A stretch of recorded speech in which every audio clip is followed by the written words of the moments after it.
Hello everyone, आज हम बात करने वाले हैं बेसिसिटी इन ऑर्गेनिक कंपाउंड।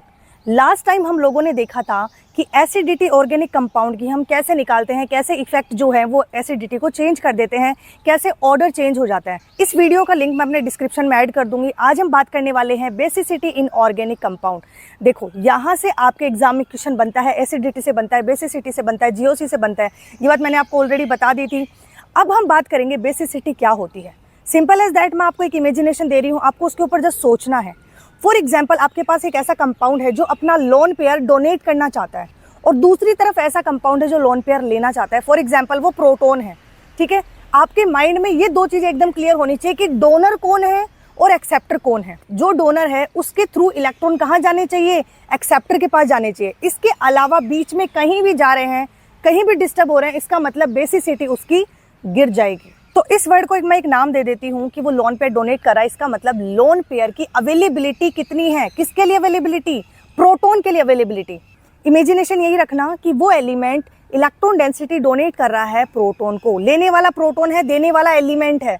अब उस एलिमेंट ने कहीं भी इधर उधर इलेक्ट्रॉन डेंसिटी को डिस्ट्रीब्यूट कर दिया, मतलब बेसिसिटी गिर गई। कॉन्सेप्ट एकदम सिंपल है। सो स्टार्ट करते हैं lone pair availability. First of all, lone pair देने वाले की इलेक्ट्रोनेगेटिविटी जितनी कम होगी वो उतना बढ़िया बेसिक होगा। मैंने बोला ना, उसका काम है देना। जो जितने इजीली डोनेट कर देगा उतनी ही ज्यादा उसकी बेसिसिटी होगी। तो अगर तुमने नाइट्रोजन, ऑक्सीजन और फ्लोरीन को रखा है, फ्लोरीन को बोला भाई तू दे दे, तो खुद ही रखेगा। वो तो बोलेगा हाँ मैं मतलब दूंगा पर अभी तो नहीं दे रहा।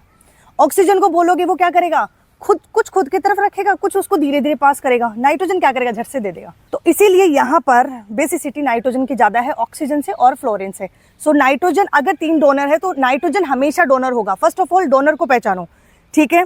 फिर बात क्या आ रही है, फिर बात आ रही है अगर उस डोनर को भी कोई पीछे से हेल्प कर रहा है इलेक्ट्रॉन देने के लिए, कोई पीछे से उसको इलेक्ट्रॉन सप्लाई कर रहा है, ठीक है, तो अब उसकी डोनर नेचर और भी ज्यादा बढ़ जाएगा। इसका मतलब डोनर ग्रुप अगर प्रेजेंट है कंपाउंड के अंदर तो वो क्या करेगा, बेसिसिटी को बढ़ा देगा। डोनर ग्रुप प्लस एम है तो बहुत बढ़िया, प्लस एच है तो चलो ये भी बढ़िया है, और फिर प्लस आई है तो सबसे पीछे। ठीक है, ये आपका ऑर्डर होता है डोनर नेचर का। और अगर विड्रॉइंग ग्रुप है कि लो भाई ये तो देने के बजाय उस एलिमेंट से इलेक्ट्रॉन छीन ले रहा है, तो यहाँ पे बेसिसिटी का ऑर्डर क्या चला जाएगा, सबसे ज्यादा होगी माइनस आई, फिर होगी माइनस एम। और हम इन पांचों को मिलाएंगे तो हमारे पास आएगा सबसे ज्यादा plus M, plus H, plus I, minus I और माइनस एम। ये ऑर्डर आपको ध्यान रखना है। अगर ग्रुप के अंदर है तो ये आपके एनालिसिस पर, आपके क्वेश्चन पे बेस्ड होगा। नेक्स्ट पॉइंट है कि डोनर ग्रुप का साइज ही चेंज हो रहा है। फॉर एग्जांपल, नाइट्रोजन है, फॉस्फोरस है और आर्सेनिक है। नाइट्रोजन की जो बेसिसिटी होगी वो ज्यादा होगी, देन फॉस्फोरस, देन आर्सेनिक। ये ऑर्डर आप ध्यान रखना। इस तरीके से डायरेक्ट क्वेश्चन आए तो you can take it. Yes, for example हमारे पास है RnH2, हमारे पास है एनिलीन और हमारे पास है RCONH2। तो फर्स्ट ऑफ ऑल डोनर देखो, यहाँ पर इसके अंदर डोनर है नाइट्रोजन, यहाँ पर डोनर है नाइट्रोजन। दो बड़ी बड़ी आंखें चमकती हुई दिख रही है ना, यस। लेकिन यहाँ पर जो डोनर है वो देखो, अगर अपने नाइट्रोजन को बोला तो नाइट्रोजन तो रेजोनेंस में बिजी है, और रेजोनेंस भी ऐसा वैसा नहीं है, स्ट्रॉन्ग रेजोनेंस है, ठीक है। तो यहाँ पर जो डोनेट करेगा वो करेगा ऑक्सीजन। ये लो, ऑक्सीजन को लेते तो आपका मूड खराब हो जाना चाहिए। आपको पता होना चाहिए कि यहाँ पर डेफिनेटली बेसिसिटी कम हो जाएगी। तो इन दोनों ग्रुप की बेसिसिटी क्या होगी, कंपैरेटिवली इस ग्रुप से तो ज्यादा होगी। नेक्स्ट बात है कि हमारे पास एनिलीन की बेसिसिटी ज्यादा होगी कि RnH2 की ज्यादा होगी। तो देखो, एनिलीन के अंदर ये जो लोन पेयर है ये रेजोनेंस के अंदर जा रहा है। रेजोनेंस की वजह से मतलब ये इधर उधर बांटता फिर रहा है अपने लोन पेयर्स को, तो इसका मतलब बेसिसिटी कम हो जाएगी, RnH2 की ज्यादा होगी। तो हमारे पास ऑर्डर चला जाता है ये वाला।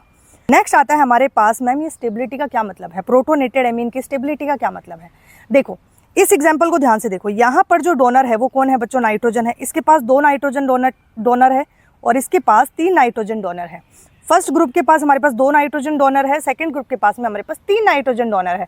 मतलब डोनर नंबर ज्यादा है। तो आप सिंपल एज दैट कर सकते हो कि यस मैम बेसिसिटी तो सेकंड की ज्यादा है, पर इसका क्या मतलब है कि प्रोटोनेटेड एमीन की स्टेबिलिटी ज्यादा होनी चाहिए। डोनेट करने के बाद में जब ये रेजोनेंस दिखाएंगे, ठीक है, तो रेजोनेटिंग स्ट्रक्चर सेकंड के अंदर ज्यादा बनेगी। फॉर एग्जांपल, जैसे कि देखो इस नाइट्रोजन ने डोनेट किया तो डबल बॉन्ड हमारे पास यहाँ पर आ गया, तो अब इस तरफ से क्या होगा, इसमें रेजोनेंस होगा। ये फर्स्ट स्ट्रक्चर हो गई। सेकंड में तुम क्या करोगे, यहाँ पर डबल बॉन्ड बनाओगे, यहाँ पर डबल बॉन्ड बनाओगे इस तरीके से। इसको तुमने दिखा दिया NH2, ठीक है, इसको तुमने दिखा दिया NH2।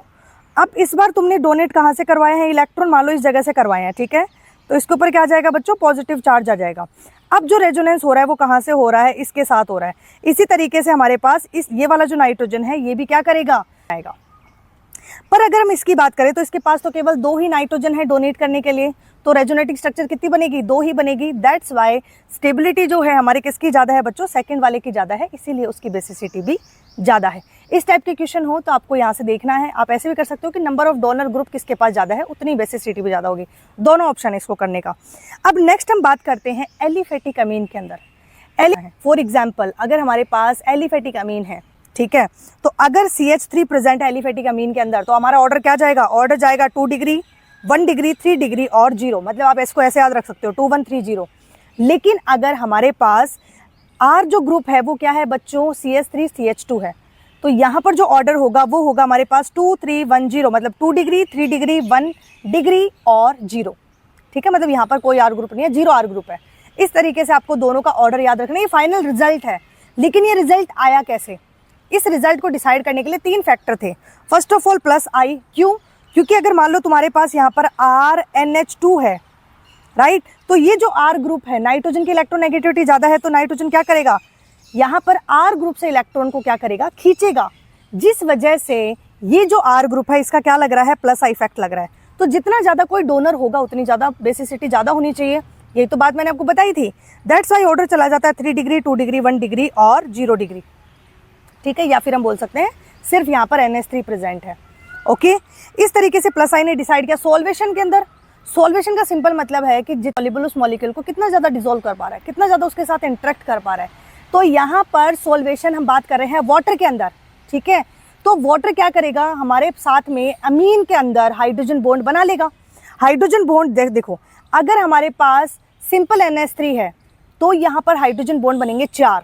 कैसे, 3 तो ये हाइड्रोजन डोनेट करेंगे और 1 लोन पेयर, तो 4 हाइड्रोजन बॉन्ड बन गए। लेकिन हमारे पास 1 डिग्री अमीन आ गया, तो अब जो हाइड्रोजन बनेगा, बिकॉज R ग्रुप आ गया ना, तो 1 हाइड्रोजन बॉन्ड कम हो जाएगा, हमारे पास केवल 3 हाइड्रोजन बॉन्ड बनेंगे। अगर हमारे पास R2NH है तो हमारे पास 2 हाइड्रोजन बॉन्ड बनेंगे, और अगर हमारे पास R3N है तो सिर्फ और सिर्फ लॉन पेयर से हाइड्रोजन बॉन्ड बनेगा, जो कि नंबर में 1 होगा। इसका मतलब सॉल्वेलाइजेशन क्या हो रहा है, कम हो रहा है, अगर मैं डिग्रीज बढ़ा रही हूँ अमीन्स की। तो दैट्स वाई हाइड्रोजन की वजह से जो हमारा ऑर्डर जाएगा वो जाएगा 3 डिग्री। थर्ड हमारे पास आता है स्टेरिक हिंड्रेंस। स्टेरिक हिंड्रेंस भी क्या करेगा, बेसिसिटी को डिसाइड करेगा एलिफेटिक अमीन्स के अंदर। अगर कोई कंपाउंड स्टेरिक हिंड्रेंस दिखा रहा है, इसका मतलब वो इजीली लॉन पेयर डोनेट नहीं करेगा। As you can see in the screen कि ये जो नाइट्रोजन है इसका लॉन पेयर 3 R ग्रुप से कवर्ड है, तो लॉन पेयर डोनेट करना मुश्किल हो गया ना। प्रोटॉन कैसे इससे लॉन पेयर लेगा, इंट्रैक्शन कैसा हो गया, यहाँ पर स्टेरिक हिंड्रेंस की वजह से इंट्रैक्शन हो गया कम। दैट्स वाई बेसिसिटी गिर जाती है। तो इसका जो ऑर्डर जाता है वो जाता है 0 degree, 1 degree, 2 degree, 3 degree. 0 degree का मतलब हमारे पास सिंपल NH3 है। ठीक है, इन तीनों इफेक्ट ने मिलकर एलिफेटिक अमीन का क्या निकाला है, बेसिसिटी निकाली है। तो हमारा ऑर्डर फाइनल रिजल्टेंट ये चला गया। ये आपको डायरेक्टली याद रखना है, विच इज इंपॉर्टेंट। तीनों इफेक्ट का नाम याद रखना है। यहाँ पर हमारे पास तीनों ही जगह नाइट्रोजन है।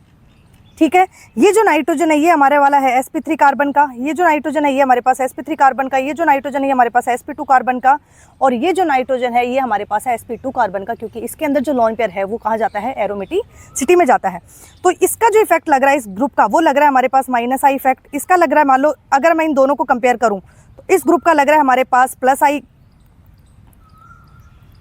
अगर मैं इन दोनों को कंपेयर करूं तो इसका लग रहा है हमारे पास +I इफेक्ट। ये तो sp2 कार्बन है इसलिए पीछे हो जाएगा। तो अब sp3 डोनर वाले सबसे ज़्यादा डोनेट होंगे, वो भी -I वाला कम होगा। तो फर्स्ट, सेकंड, फिर हमारे पास sp2 वाले थर्ड और फोर्थ वाला क्यों कम हुआ, क्योंकि इसका लॉन पेयर तो क्या कर रहा है बच्चों, रेजोनेंस में जा रहा है और एरोमेटिसिटी को मेंटेन कर रहा है। दैट्स वाई बेसिसिटी सबसे कम हो जाएगी। तो इस तरीके से आपको क्वेश्चन सॉल्व करना है। नेक्स्ट क्वेश्चन देखो हमारे पास। अब सबसे पहले कॉमन चीज निकाल लो। इसके अंदर डोनर है नाइट्रोजन, इसके अंदर डोनर है नाइट्रोजन, इसके अंदर डोनर है नाइट्रोजन, लेकिन इनके नाइट्रोजन क्या कर रहे हैं बच्चों, रेजोनेंस के अंदर जा रहे हैं, जबकि इसका रेजोनेंस में नहीं जा रहा है। ठीक है, तो ये वाला ज़्यादा हो जाएगा। नेक्स्ट देखो, इसके पास डोनर है ऑक्सीजन और इसके पास डोनर है ऑक्सीजन, तो ऑक्सीजन वाले वैसे कम हो गए, राइट। तो अब हमारे पास नाइट्रोजन में से जो नहीं जा रहा है ना रेजोनेंस के अंदर, वो वाला ज़्यादा बेसिसिटी दिखाएगा और ऑक्सीजन के सबसे पीछे आएंगे। तो सबसे पहले आ गया हमारे पास थर्ड, फिर फर्स्ट और सेकंड में देखो यहाँ पर दोनों ही रेजोनेंस में जा रहे हैं, लेकिन ये जो CH3 ग्रुप है ये +I इफेक्ट दिखा रहा है, तो बेसिकली बेसिसिटी क्या हो गई, ज़्यादा हो गई। दैट्स वाई हमारे पास ऑर्डर जाएगा सेकंड, फिर आएगा फर्स्ट।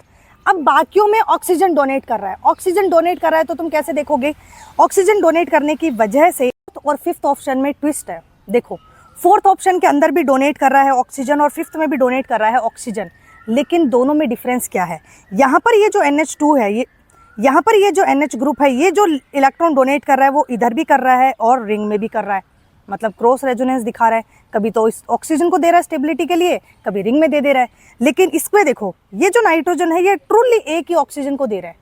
इसका मतलब स्टेबिलिटी जो है वो कहाँ पर ज़्यादा है बच्चों? फोर्थ फिफ्थ ऑप्शन में ज़्यादा है, दैट्स वाई फिफ्थ हो जाएगा, फिर हमारे पास आएगा फोर्थ। ये क्वेश्चन अच्छा था। नेक्स्ट हम बात कर रहे हैं इसके ऊपर। देखो, सबके अंदर डोनर कौन है? नाइट्रोजन है, नाइट्रोजन डोनेट करेगा। पर साथ वाले ग्रुप देखो, ये जो CH3 है ये दिखा रहा है प्लस H इफेक्ट, ये जो OCH3 दिखा रहा है ये दिखा रहा है प्लस R इफेक्ट, ये NO2 दिखा रहा है माइनस R इफेक्ट, और यहाँ पर कोई इफेक्ट नहीं है, नो इफेक्ट। ओके, तो ऑर्डर क्या चला जाएगा? फॉर एग्जांपल ये फर्स्ट है, ये सेकंड है, ये थर्ड है और ये फोर्थ है। तो हमारे पास जो ऑर्डर जाएगा वो जाएगा पहले प्लस R की वजह से स्टेबिलिटी, फिर प्लस H की वजह से स्टेबिलिटी, फिर नो इफेक्ट की वजह से स्टेबिलिटी, और फिर हमारे पास क्या चली जाएगी? माइनस R की वजह से स्टेबिलिटी, राइट। नेक्स्ट हमारे पास जो आदि है वो आप सबका कन्फ्यूजन रहता है कि मैम कभी कभी क्या करता है, एसिडिटी और बेसिसिटी के अलावा कुछ और ही पूछ लेता है कि Ka का ऑर्डर बता दो, Pk का ऑर्डर बता दो। आपको क्या पकड़ना है इस कॉन्सेप्ट में? सबसे पहले एसिडिटी का ऑर्डर निकालो, बेसिसिटी का ऑर्डर निकालो। जो क्वेश्चन में पूछा हो, अगर बेसिसिटी के लिए Pk भी पूछा है तो उसके लिए बेसिसिटी का ऑर्डर निकालो, ठीक है। और अगर Ka के बारे में बात करी हो, Pk के बारे में बात करी हो, तो एसिडिटी का ऑर्डर निकालो। अब उसके बाद हम इसको उस अकॉर्डिंग चेंज करेंगे। सिंपल डायरेक्ट कभी क्वेश्चन निकालने की कोशिश मत करना, यहाँ पे बच्चों से मिस्टेक होती है। कैसे करना है? सबसे पहले एसिडिटी का ऑर्डर निकालो या बेसिसिटी का निकालो। अब हम डील करेंगे। Ka का मतलब क्या है? एसिड डिसोसिएशन कांस्टेंट, ये आपका फिजिकल केमिस्ट्री का पार्ट है, ठीक है। तो Ka जो है वो क्या करेगा बच्चों? H+ की कंसंट्रेशन पे डिपेंड करेगा। H+ की कंसंट्रेशन मतलब जितनी ज्यादा H+ की कंसंट्रेशन होगी उतनी ही ज्यादा उस कंपाउंड की एसिडिटी होगी। तो इसका मतलब Ka और एसिडिटी एक साथ चलती है, ठीक है। तो अगर तुम्हारे पास Ka पूछे तो एसिडिटी का ऑर्डर ही Ka का ऑर्डर होगा। लेकिन अगर Pk पूछ ले, pH पूछ ले, तो बच्चों Pk जो होता है ना वो रिवर्स होता है Ka का, तो एसिडिटी का जस्ट रिवर्स आंसर आएगा। pH जो होता है, तो pH जब आपको निकालना है तो आप क्या करते हो? -ln H+ की कंसंट्रेशन। इसका मतलब एसिडिटी के रिवर्स चलता है pH स्केल भी देख लो, जितना ज़्यादा आपका pH स्केल बढ़ेगा H+ की कंसंट्रेशन कम होती जाती है, ठीक है। तो हम बोल सकते हैं Pka और pH साथ में चलेंगे, जबकि Ka इनके रिवर्स चलेगा, हम ये बोल देंगे एसिडिटी के साथ चलेगा। तो एक चीज़ याद रखो, एसिडिटी के साथ चलने वाला Ka है, ठीक है। pH और Pk दोनों इनके रिवर्स चलते हैं। इसी तरीके से हमारे पास Pkb जो है वो क्या करेगा बच्चों? Pkb भी Kb के रिवर्स चलेगा, और Kb बेसिसिटी के साथ चलता है, ठीक है। तो बेसिसिटी के साथ चलेगा Kb, Pkb इसके रिवर्स चलेगा। इसी तरीके से POH भी बेसिसिटी के रिवर्स चलता है। तो ये हमारे पास फाइनल कंक्लूजन आ गया, इसको आपको याद रखना है। इस तरीके से आपको सबसे पहले एसिडिटी या फिर बेसिसिटी का क्वेश्चन निकालना है, उसके बाद आगे के क्वेश्चंस पर ध्यान देना है, उसको सॉल्व करना है। डायरेक्ट Pkb Pka को सॉल्व नहीं करना, मिस्टेक करवा देता है कई बार, एग्जाम के अंदर बहुत स्ट्रेस रहता है। आई होप आप सबको ये लेक्चर समझ में आया होगा। Thank you so much, bye, see you in the next video.